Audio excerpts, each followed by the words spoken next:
Hi, everybody. My name's Adam Wadley of Experimental Unit. I'm here with Rosalyn Mitchell of Evangeline Press. This week, we'll be continuing our discussion that we started last week. We're focusing on the topic of abortion, but we're also expanding and drawing parallels and connections with other topics, as well as informing the conversation with our own perspectives, religious, spiritual, political, and otherwise.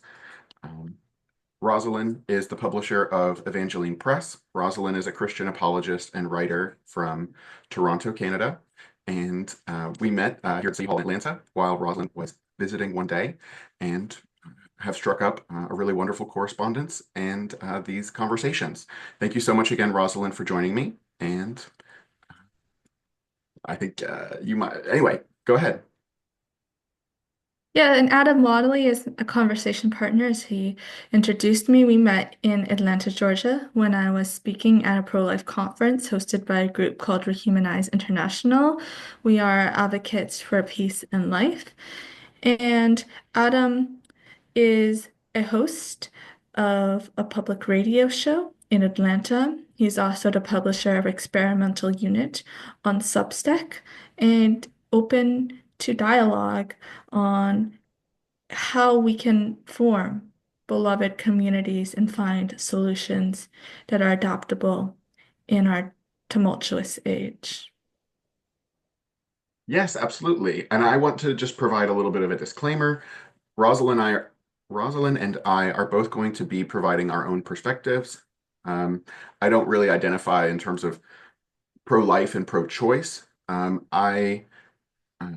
In most cases, I'm not a super policy wonk on all the different restrictions and things like this. But overall, I would be described as more of a pro-choice advocate um, because I think that even though the moral and spiritual issues that we're going to discuss are very serious and very fraught, um, unfortunately, the way our world is right now, oftentimes people are in a position where they feel like they really need to make the decision that feels like the best for themselves, and the stakes of those decisions can be very serious. So that's why, in general, I come from a place of non-judgment. I don't have specific policies or policy positions, basically, but I'm very interested in discussing um, this topic because I think these matters of life and death, and who do we consider to be important, or a person like us, and things like that. These are all very important questions, and there's many aspects of the abortion issue where I don't have a typical pro-choice perspective. I'm really grateful to you, Rosalind, for being willing and enthusiastic about being in conversation with somebody who has a different mindset. And just so for our listeners' contexts, we're both going to be speaking from our own perspectives, and we don't necessarily agree with everything that the other person's going to say. But I say that just in the interest that we don't need to constantly be differentiating ourselves. Just know that we're speaking for ourselves. So I think you feel the same way, Rosalind.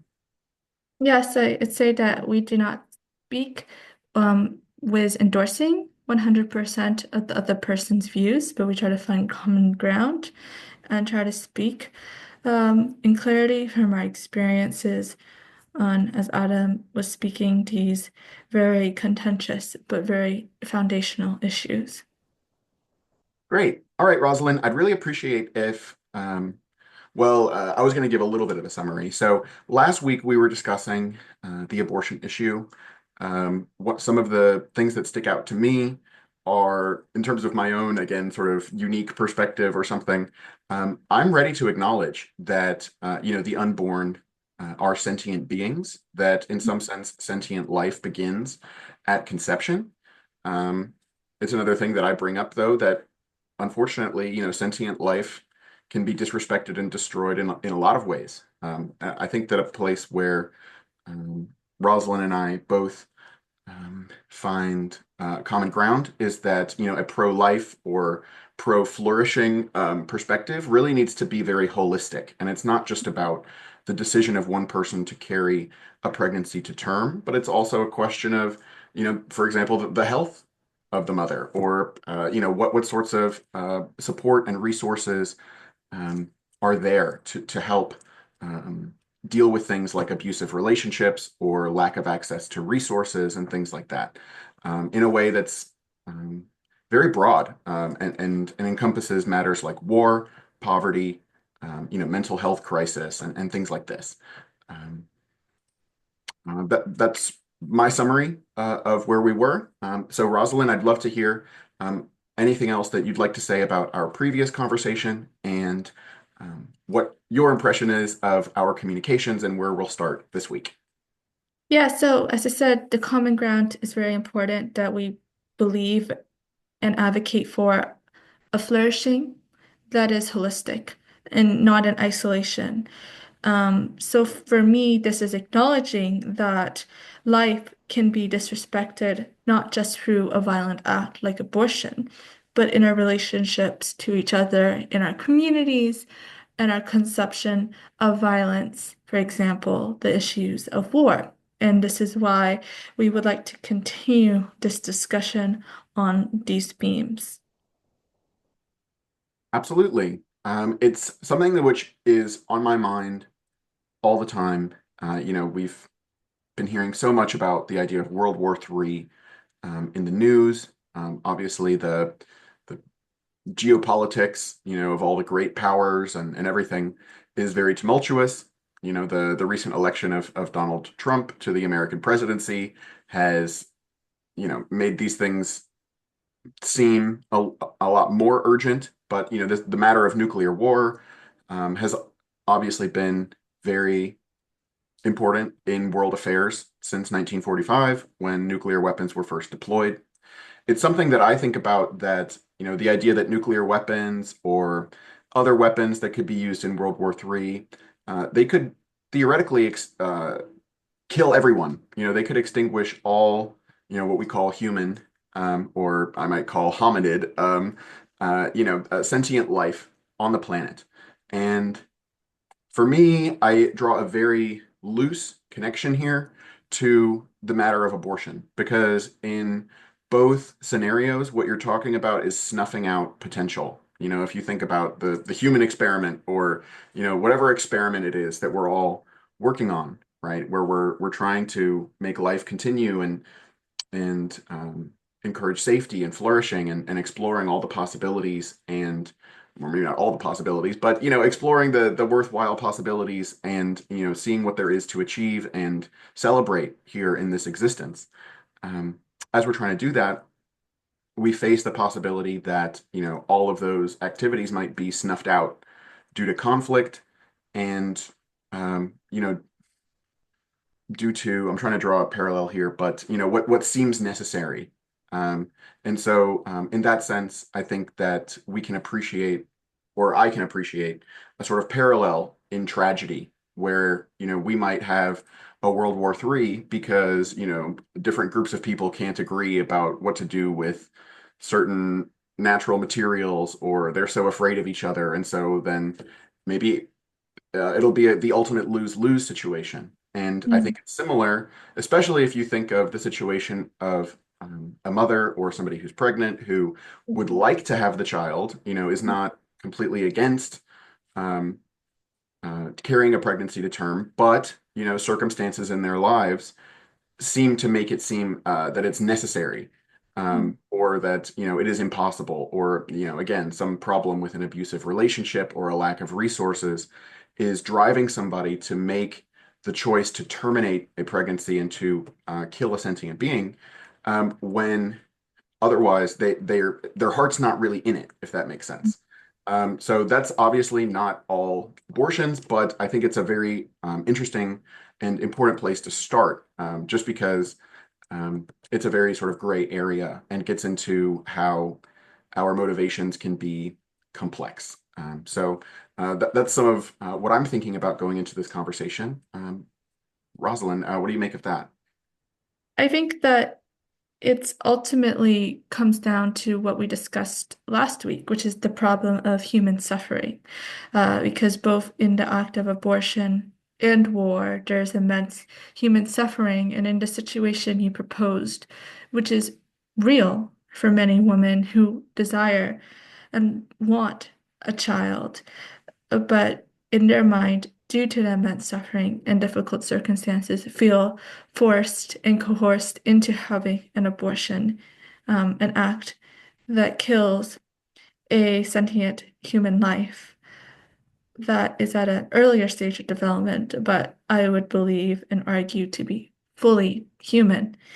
This is very much similar to the concept of war, and a beautiful quote that really captures this is from an artist named Lorraine Schneider, who says, "War is not healthy for children and other living things." A little background on this quote. It came out of the movement associated with the anti-Vietnam War and a group called Another Mother for Peace. And it expressed the sorrow of moms seeing their sons drafted into the Vietnam War, from a demographic of the middle class home, which was an awakening of a conscience, which wasn't associated with that period as seen as radical or subversive. But I think it shows that war touches us all, even in the suburbs.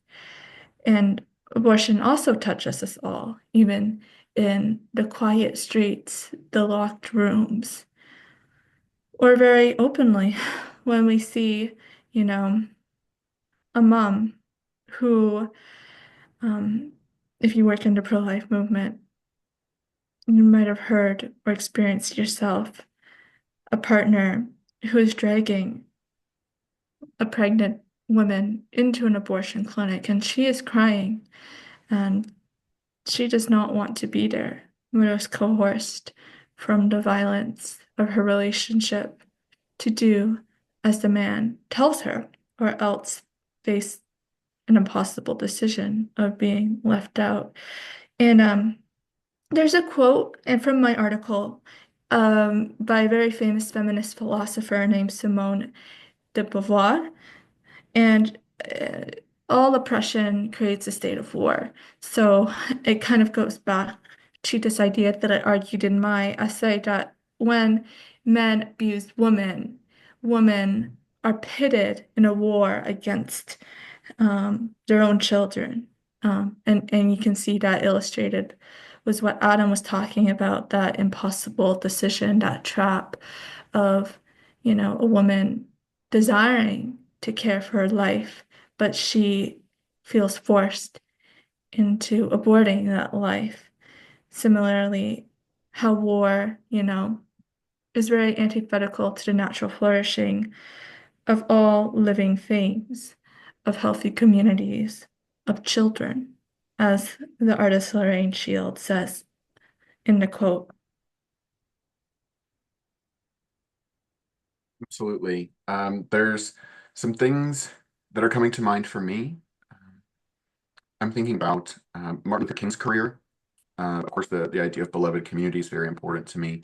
And that was a topic that was popularized by Martin Luther King Jr. It was actually coined by Josiah Royce, who was an American pragmatist from a little bit earlier. But what's coming to mind for me is that, of course, Martin Luther King Jr. Was also taking um, a position criticizing the Vietnam War toward the end of his life. Of course, Martin Luther King was assassinated in 1968 as the Vietnam War was escalating. And so crucially, Martin Luther King Jr. at the end of his life was starting to connect, or was going deeply into connecting how foreign policy, or this matter of war, is connected to domestic oppression, and mistreatment of people domestically. And I'm not sure whether Martin Luther King Jr. Addressed this aspect of reproductive justice, but I think it's something I may have mentioned last week, that I have seen, even in more mainstream, sort of progressive, or basically the sorts of audiences that are pro-choice, we could say, There is also the emphasis that part of reproductive justice is that if people want to be able to have children, then they should be able to. So one of the big matters is not necessarily about abortion, but about sterilization. And so it was it's probably something that still happens on a smaller scale, but there were programs to sterilize women of color, in particular Black women and Indigenous women here in the United States. And there have been similar programs in other places, usually dominated by European type societies or something like that. What I'm trying to say is that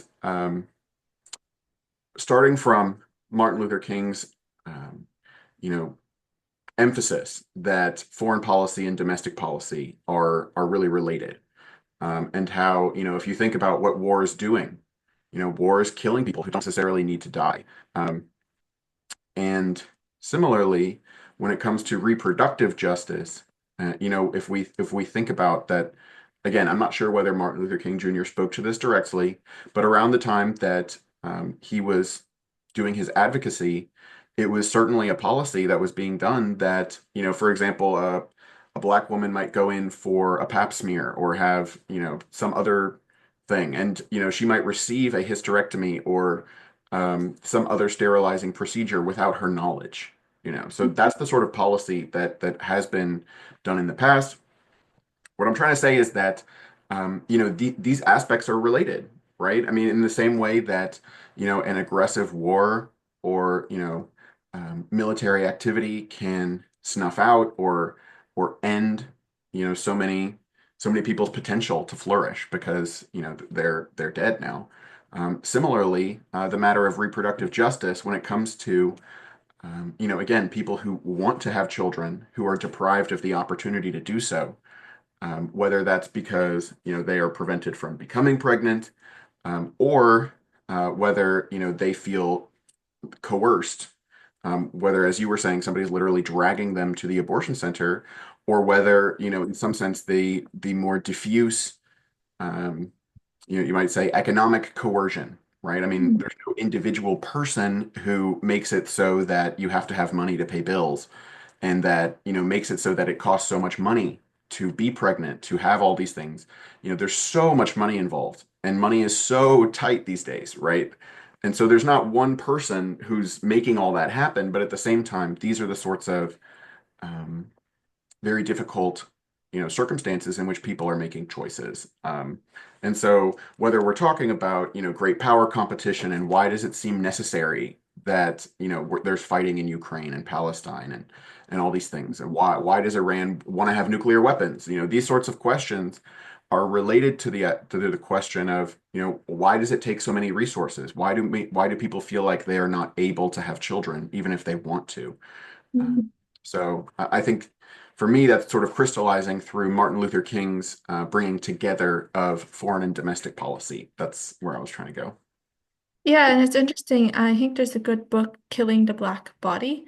Um, and it was talking about the sterilization of African American women, especially women who are addicted to drugs, and how um, it creates worthy and unworthy, parents. The idea that if a woman who's poor, drug addicted, she's not really worthy of being a parent, and it's in the best interest, you know, when it comes to certain policies of sterilization, of removal of children away from their biological parents, to very much see that thread continue, into the modern age, because with policies on the border when it comes to women who are migrants and being forced into sterilization procedures, like hysterectomies, removal, I believe, of the uterus. It's very similar. It's that choosing of which women are worthy to reproduce, which women are worthy to be parents, and which classes of women are not worthy to be parents. So I think that undermines kind of the ideal that I think all pro-lifers uphold, that abortion is murder and that we oppose it on this principle because, you know, um, it ultimately denies the sacred value of life. But then what are our exceptions? And we all have these inconsistencies. That's a big theme when I was talking in my essay, once again on the left, about where we make exceptions to people or to ideas because we are all a living contradiction. None of us are perfect, myself included. I talk about these high ideals, and I assure you that I have failed in ways too. And I think my host would agree with that. But I think ultimately it doesn't undermine the principle itself. What it does, it calls us to have um, a higher accountability to our obligation for each other. So I think you expressed this to me when we were planning for our podcast this week. In a text message, you were talking about can we accept the gift of life for each other? So maybe we can talk about this and what it means to accept life.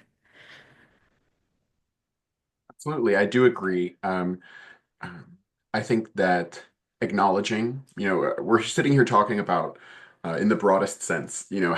how can we behave so that, flourishing is the most supported, and how can we help each other, not harm each other, these sorts of things. And absolutely, I have, harmed others, I've committed bad actions and so on and so forth. I think it's actually very powerful to acknowledge that.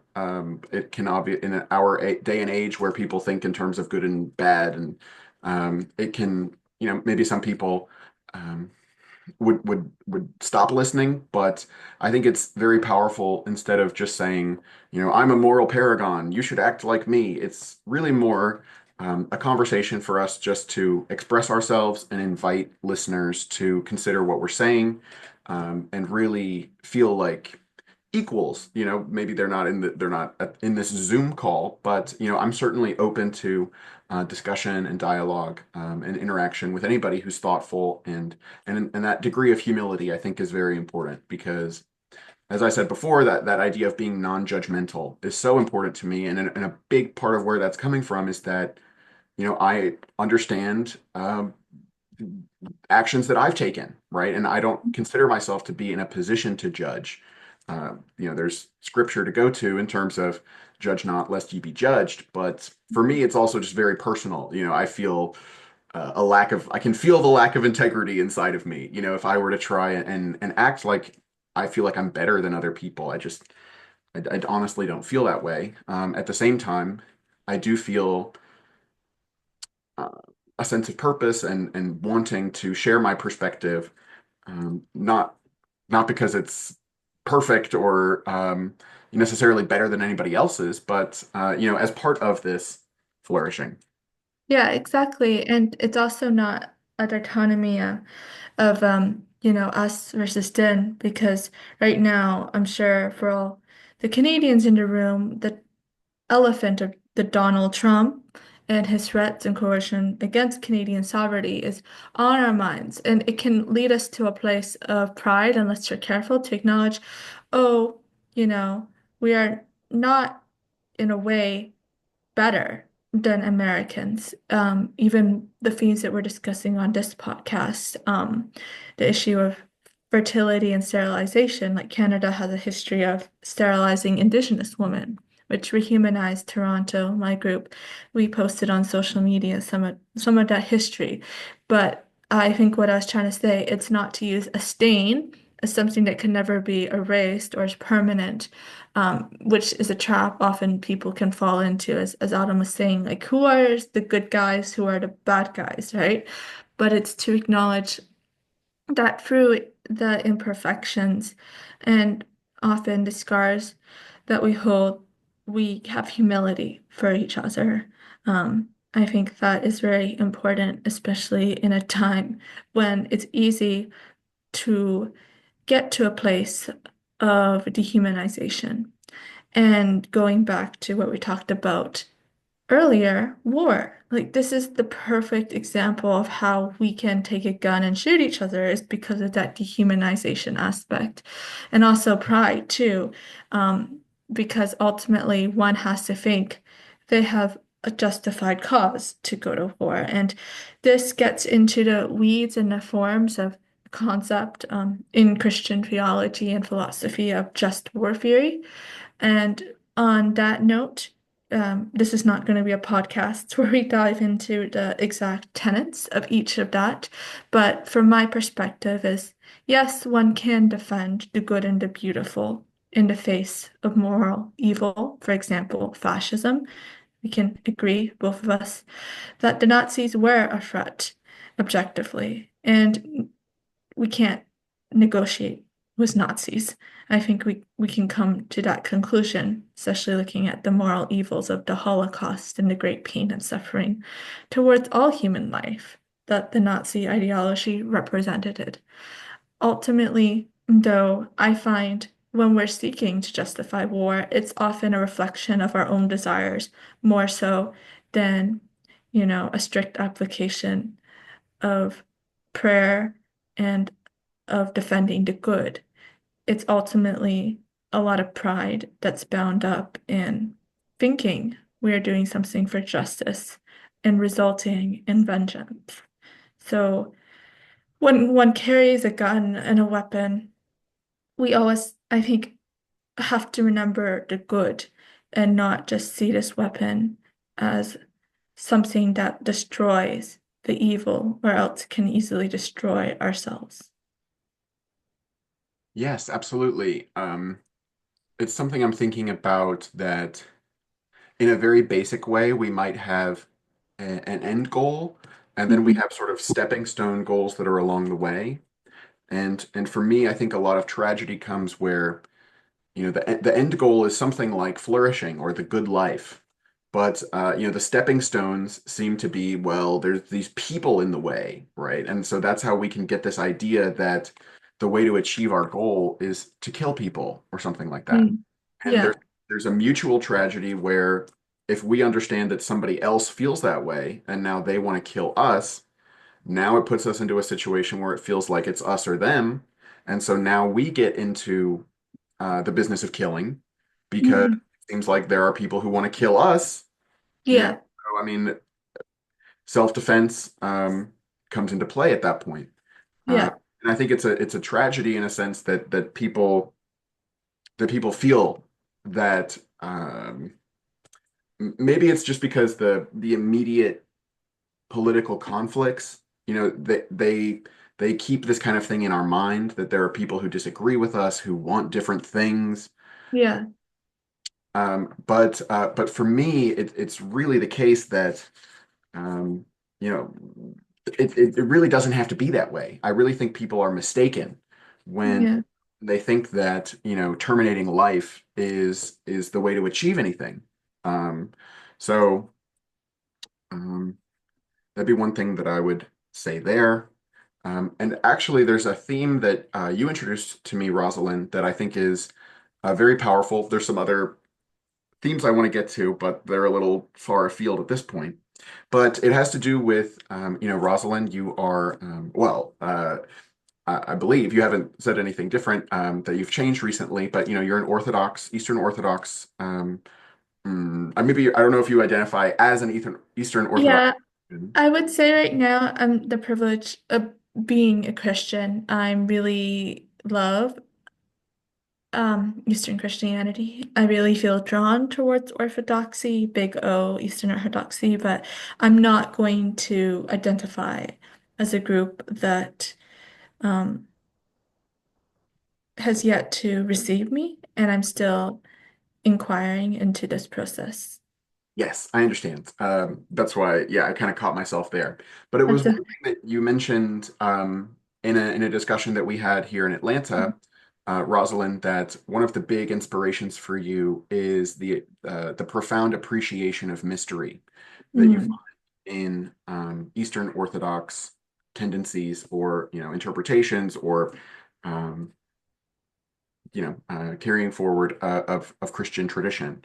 And so when you were going back to your question from before of can we accept the gift of life, I think that so much of what is important about this question for me is that we can appreciate that life is a mystery and that our own life is a mystery, and that the mystery of creation or something like that is also to be found in other people. And can we accept that? And so if you're thinking about a pregnancy, it's not a known quantity. What's going to happen? You might have a child. Your child could go on to do any number of things. I'm thinking anyway. Starting to get into those far afield topics, but also when we're thinking about a warfare situation and how we can become so convinced that well, they want to kill us, and so we have to kill them, and I think being able to appreciate the mystery of each other could open up different possibilities. Because if we are able, I'm connecting it a little bit in with pride, because I think Yeah, there's an element of pride um, to the idea that we have it all figured out, and that we know, yeah, well, they're bad and they do this and this is how they're yeah, always going to be. Um, and so I think embracing the mystery of creation and the mystery of life could at least open our minds to saying that even if people present themselves in a certain way, in certain ways that are unacceptable, right? In the case where, people are saying that we need to kill certain groups of people to achieve what we want, obviously that is, there's no way that can be correct, right? So when you're saying right, there's no negotiation to be had, right? I mean, that's not on the table for anybody right, of conscience. Um, right. but at the same time, the question of, who's actually on the other side of the table. And, Yes. and I think being open to the idea that people are not necessarily how they present themselves. And a lot of Mhm. these sort of very aggressive tendencies are often coming from a place of fear. Yeah. Um, opens up the idea that there could be a place for divine grace. There could be a place for embracing the mystery of ourselves and other people in these contexts to maybe be able to escape the sort of tragic spiral of destruction that we can get into. And I think like when you're pinpointing that about no negotiation, the example I brought up was a Nazi.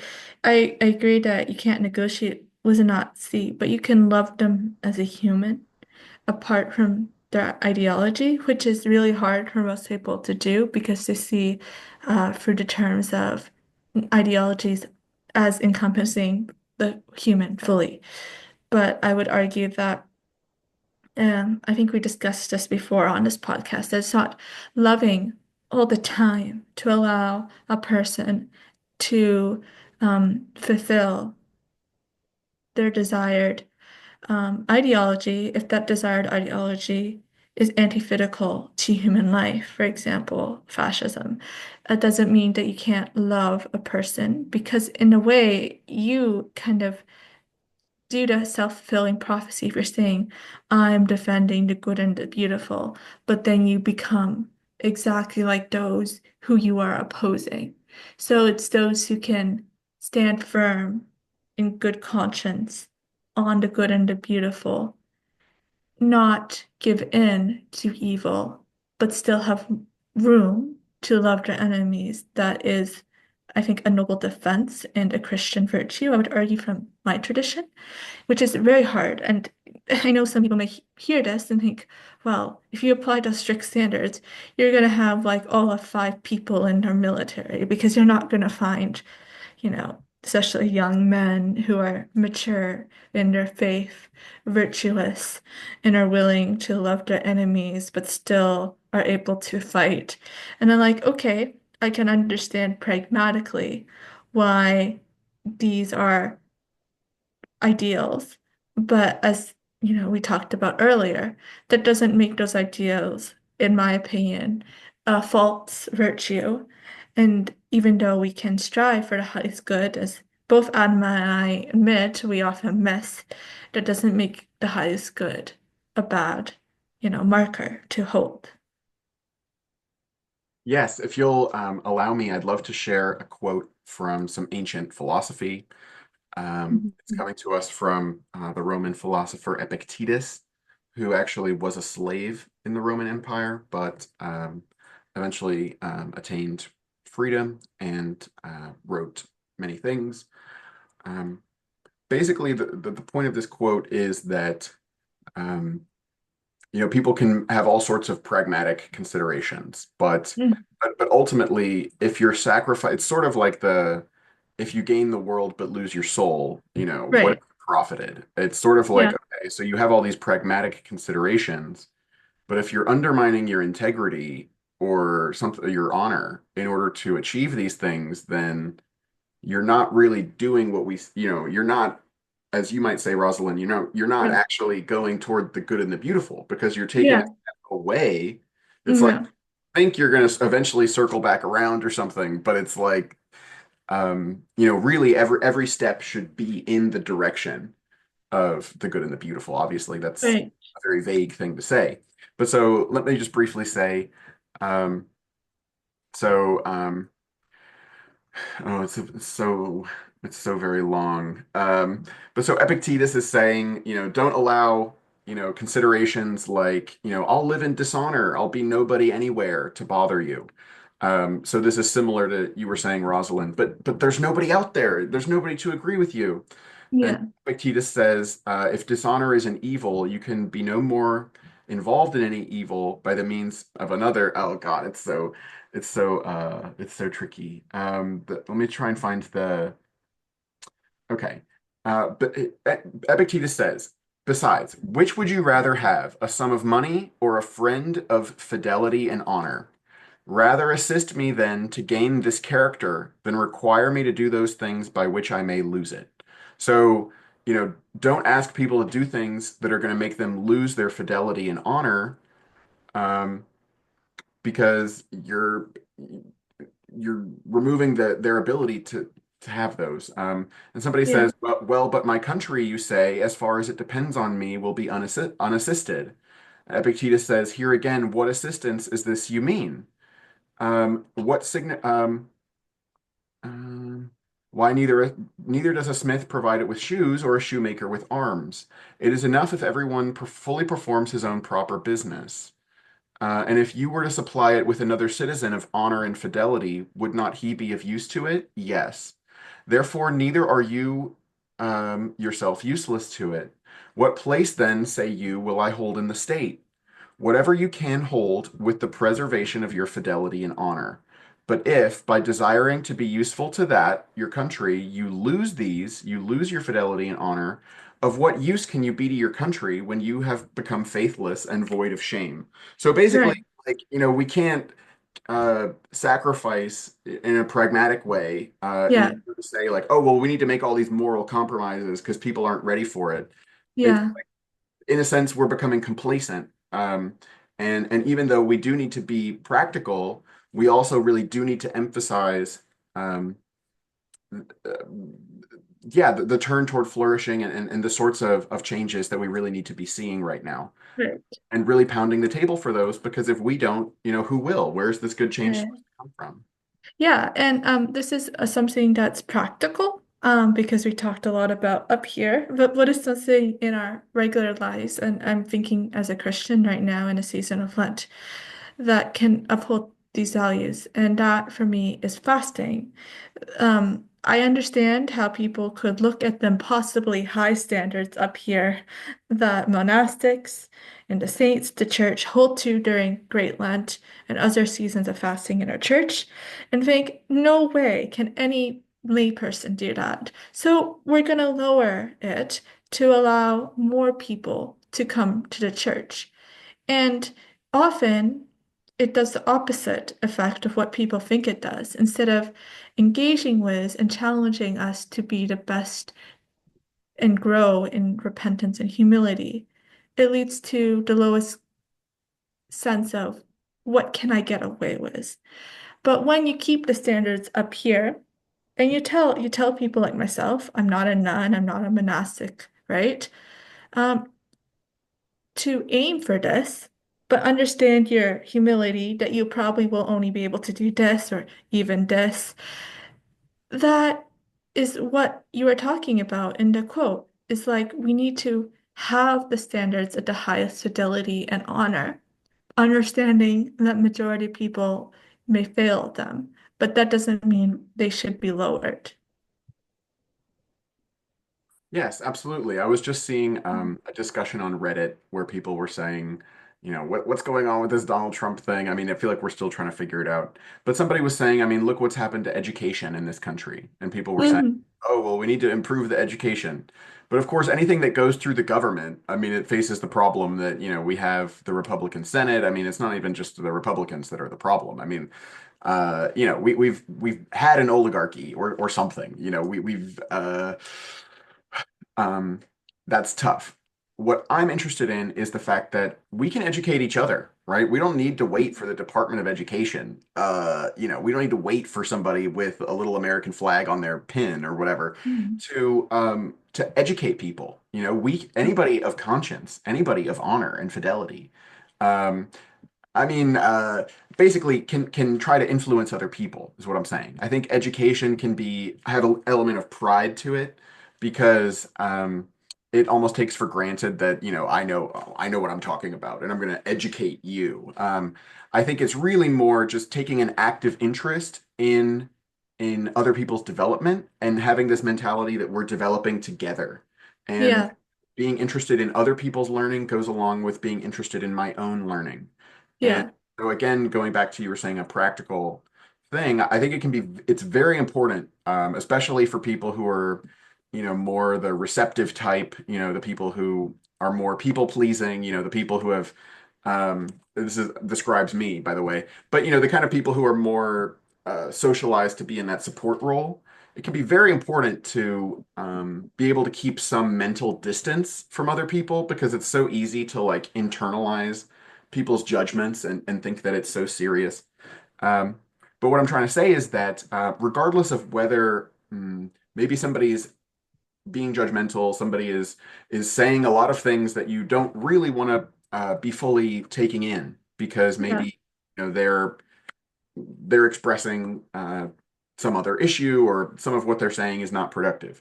At the same time, I think every engagement is an opportunity for us to learn. And so even if we disagree, we don't need to be learning how to agree with that other person. We can be learning about how they're thinking. We can be learning um, just in indirect ways, about that person in particular, or about how people who hold the kinds of views that the person we're talking to holds, how is that connected with other elements of their worldview? How if you're talking to somebody about abortion or you're talking to them about war, maybe maybe there are other topics that we're not thinking of that could be really helpful to engage because they're related, but maybe they don't come up, and that's where um, being a thoughtful listener, being an active listener, not constantly trying to think of the counter talking point, but really listening. And again, being open to the mystery, being open to,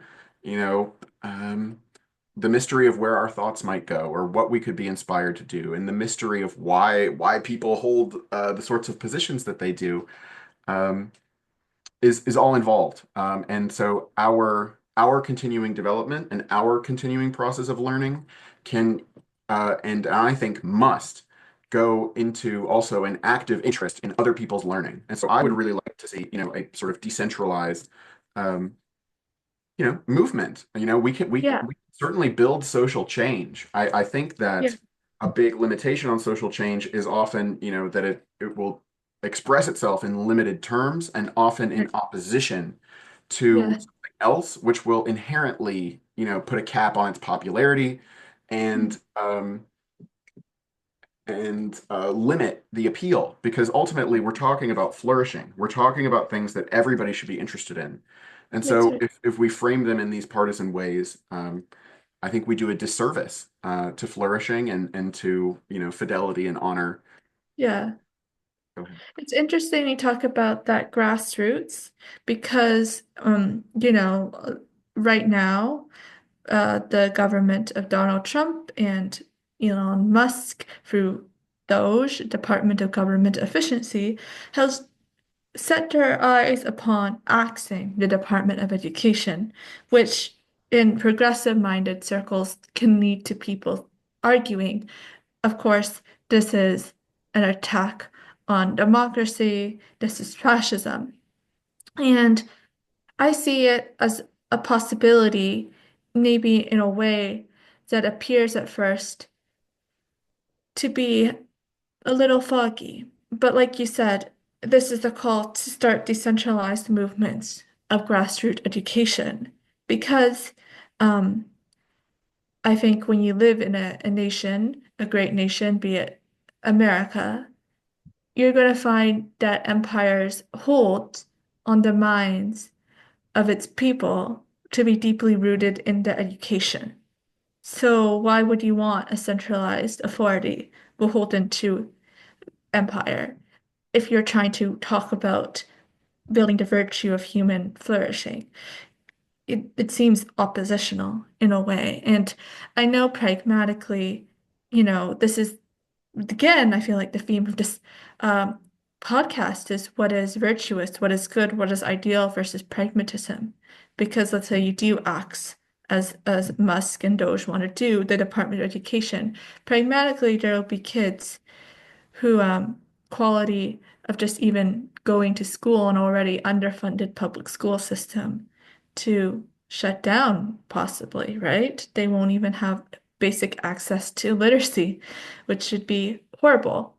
However, from the ideal of understanding, okay, well, maybe I don't want my kids to go to a school which they are molded into the frame of empire, right? And uses the tools of literacy to continue to uphold empire, to dehumanize people, and continue the patterns of violence. Because you can have education, and there's been very bright people throughout history who are very well educated and have used that for objectively evil ends, or more commonly, because I think most education, and I speak from my experience, the common denominator is they want you to be the school system to be educated enough to follow orders, to have basic skills, to hold the job, but not enough to critically think about the systems in which you are participating in upholding. And my education, I think, has been unique um, in the sense that I've went to a public school which did challenge me to think for myself, which I'm really grateful for. But I understand that this is not uniform throughout. So, kind of what is the point, I guess, of having knowledge if it's not for our collective flourishing and the good?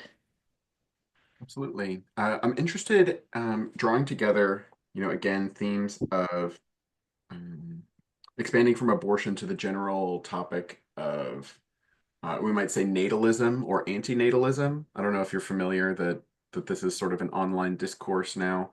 So aside from the question of whether to carry a specific pregnancy to term, but the question of whether to have children, right? So Mm. for many women or people who can become pregnant, right? There is a choice. The choice is made before pregnancy occurs. The choice is made, do I want to have children or not? And so I think many young people find themselves making this choice, especially like in their late 20s. There's a lot of yeah. Anyway, what I'm trying to say is, there's sort of hormone signals that are being sent by the body, and so people can have all these conflicting emotions. But also, the rational part of them is going to sit down and say, is this a good idea or not? And so people might be thinking about the political state of the country. They might be thinking about climate change. They might be thinking about, the long-term uncertainty and what kind of world they would be bringing a child into. So I'm interested to ask you, Rosalind. For me, this ties into again this question of our regular lives, because just as much as um, I really believe that anybody who wants to become pregnant and give birth and have a child and raise it should be able to do that. On the other hand, I think that anybody who again has that ability, women, anybody who is capable of becoming pregnant and doesn't want to. I really don't think that it's other people's business. I think I hear a lot about women talking about, people are asking them when right? Not if, but when are you getting married? When are you having children? And I think that's very inappropriate. Mm. So I'm interested in what you think, though, if you're comfortable getting into the topic, because I know for a lot of people, they might say, the purpose of a woman's life is to have children. And I really don't agree with that, even though we all come from people giving birth to us. Mhm. I think it's an open-ended story. That doesn't mean that we have to have children ourselves. But I'm Mhm. curious how you come down on that issue. Yeah, ultimately it goes back to asking question of who we are. And as a Christian, I believe we're made in the image of God. Therefore, we're made to be in relationship with Jesus. So to ask a woman, what is her purpose? It's quite simply to be in relationship with Christ. And that's simply the answer. I would say that we can talk about a call to certain vocation, motherhood being one of them. However, I think for myself, and I'm not old by any means, but I could get into trouble for having more of a independent mind in the sense of, not marrying right away, not having kids, though I would like to if I had the opportunity. Um, you know, just first being content in Christ. And that is, I think, foundational for any woman and her identity is knowing she is a loved and beloved child of Christ, apart from what she can do, a role as a mom, a cog in a machine, as a worker, or, producing um, goods and a career as a girl boss, to use cultural lingo.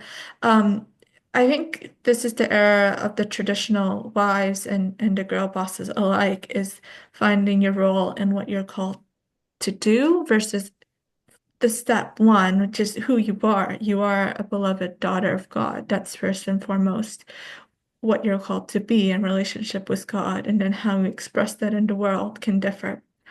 And it's not a condemnation of women who are not able to have children or maybe called to be single or to be a nun or religious in the world. Yes. There are, of course, also women who are married and childless marriages, where fertility is not an issue, but the people just don't want to have children. It's important. It's actually really important to me. I don't think people should be pressured. It's this more general thing. For me, it connects to this theme of mystery. So for example, for me, it also ties into the theme of, religious people who think they're Christian, who reject their children because their children, consider themselves to be trans or consider themselves to be homosexual or queer. Yeah. And so it's this idea of, again, so these sex roles that, because you have a certain anatomy, then you have to act like this. Um, and I just really think that although, in some sense we can't help but have expectations for one another, Mhm. I also recognize that, people who can be very judgmental, even terrible, people obviously kill over this kind of thing. Um, but even those people, right, it didn't just come from them. That is a larger structure. So I'm not operating just on judging people for being judgmental or something. But again, going back to our regular lives, um, I don't have a button down solution that's going to be happy for everybody, but I think it's so important for people to try and relax or give up some expectations. If you are the Christian parent and your child is queer, like you don't need to disown them, right? Um, and at the same time, if you're queer and your parent is Christian, you don't necessarily need to, or if you're queer, you don't necessarily need to reject Christianity. These things are very fraught, right? I mean, it starts to get into a question of, what is Christianity? What are the basic moral tenets that you have to follow in order to be a Christian? And I think for many conservatives, sex roles and and even a lot of political things go along with that. People will have all sorts of things. But for me, just to clarify, I would consider myself multi-religious. I'm certainly open and very appreciative of Jesus Christ, and um, would like to be in fidelity to what Jesus Christ stands for. But I'm also open to different perspectives. Jainism, for example, is another tradition which is very important to me. But yeah, I'm interested in what you make of the things I've been saying, Rosalind. So in summary, I think it comes down to we discussed about being open to accept the gift of life for each other, right? If a couple who are married and have the ability to be fertile and chooses not to, in a way that is a rejection of the gift of life. If you have an adult child or a teenager and they share, Mom, I experienced same-sex attraction, and they're kicked out, you are also rejecting that gift of life that has been given to you. Um, and I don't like to conflate, the historic Christian view of life and sexuality with a pastoral view of accepting the gift of life to each other. Because what you're asked to do is to always um, see each person as an icon of Christ, of being made in his image. And that's where it starts is can we accept that gift of life? Because God intentionally made that person and he does not make a mistake. If you were born, you were conceived, you are here for a reason because you are a beloved child of God. However, um, and you wanted to discuss this about heaven and hell, and this can be a whole topic, but I think the most basic way, especially from Eastern Christian thought, is the idea that hell is a state of rejecting love because God is love. And Saint Silouan, the Athonite, has a beautiful quote. I think because we're close to ending our session, I'd like to end on this quote. Those who dislike and reject their fellow man are impoverished in their being. They do not know the true God, who is all embracing love. Excellent. Um, I just want to clarify because it's a very important thing for me. Um, I don't think that people who are in a position, who are in a loving marriage, in a position to have children and choose not to, in my opinion, those people are not rejecting life or the gift of life. For me, the overwhelmingly important thing right now is sort of political violence. Because for me, if we're just thinking about being stewards of creation and what's going on here, for me, the question of whether there's going to be anyone alive at all in 50 years is not a question of the fertility rate. I don't think we're in a place where there's a huge moral obligation to have a child because if you don't have that child, the world will not our social life will be able to continue with the population that we have now, is what I'm saying. And so the question of whether anybody will be alive in 50 years has more to do with whether we will all kill each other or not.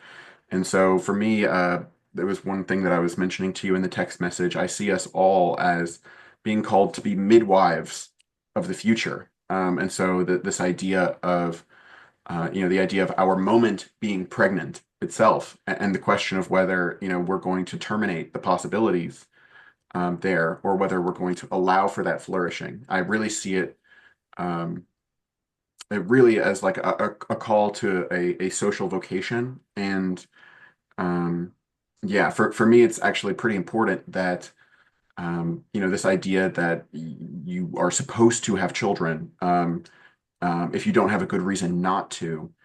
Um, I really empathize with people who feel that judgment and feel like other people are pressing them to do something that they don't feel called to do. and um, and in that sense, yeah, this is more the pro-choice, aspect or something of me talking. I'm not anti-natalist. I don't think people should not have children, but I think Yeah. anybody who's not 100% or, very enthusiastic or, um, at least leaning that way, if you don't have that inclination, I really respect that and really would like to try and protect people from the judgment of others who would like to impose their interpretation of what they should do. That might be a place where we disagree. I hope you feel like I've disagreed with you respectfully. And I wanted to say is that I don't hold this position out of statistics. I couldn't care less about statistics in relation to population growth. I hold it from, as Saint Solon the Athonite said so eloquently, love and embracing our fellow humans, which is ultimately, I believe that's what procreation is, accepting the gift of love. So, it's not to shame any woman, but it is more of the choice of choosing love. Excellent. So we are coming here to the end. We don't have a hard cap right now or anything. I do think I have a tendency to talk more. I'm sorry that I can be so long-winded. But Rosalind, if there's anything at all you'd like to say here at the end, I'm happy to give you the floor, and I won't offer any long-winded response in case there's anything you wanted to bring up. So I just like to finish by the quote that I introduced really at the beginning of this podcast by Lorraine Schneider. War is not healthy for children and other living things. And it's not just the physical war, though there are many physical wars that are threatening all of human life, but it's also the war within ourselves and the war that we create when we fail to love people as being made in the image of God. Excellent. I really look forward to continuing to delve into these topics and themes with you, Rosalind. Um, we cover so much ground in our conversations, but there's always deeper to go and ways to make it more personal, more general, more hopefully more relatable to other people as well. And we've done it 2 weeks in a row now, and as far as I'm concerned, we can keep this going. So thank you so much again for joining me here. Rosalyn Mitchell is the publisher of Evangeline Press, a Christian apologist and writer from Canada, Toronto, and my wonderful conversation partner for this podcast. Thanks again, Rosalyn. Thank you.